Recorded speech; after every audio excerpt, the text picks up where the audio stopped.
Väčšina tvojich názorov nevznikla z reality, vznikla z klebiet, z domyslených príbehov a z pocitu, že veď to dáva zmysel. Dnes ti poviem 3 veci, ako vznikajú úsudky, prečo im mozog tak ľahko uverí a ako vyzerá kritické myslenie v praxi. Predstav si dedinu. Niekto povie, on je divný. Druhý dodá, počul som, že klame. Tretí už hovorí, je nebezpečný. A nikto sa ho nikdy nespýtal. Veda to volá konfirmačné skreslenie.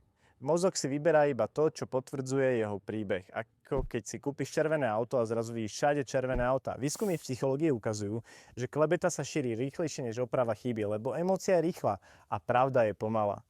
Psychológia k tomu dodáva, úsudok často chránime nie preto, že je pravdivý, ale preto, že je náš.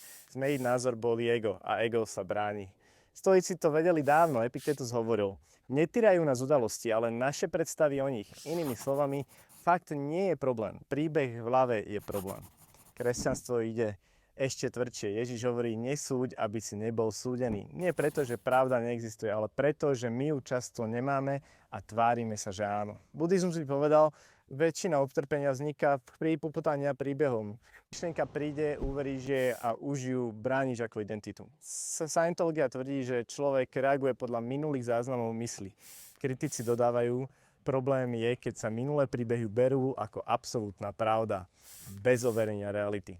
Kritické myslenie nie je neveriť všetkému. Je opýtať sa, odkiaľ to vieš, na základe čoho a čo by ti to vyvrátilo. Prakticky, keď niečo počuješ, spomal, oddiel pravdu od výkladu, hľadaj pôvod informácie, vypočuj opačný pohľad a pripusť, že sa môžeš myliť. Lebo múdrosť nezačína odpoveďou, začína otázkou.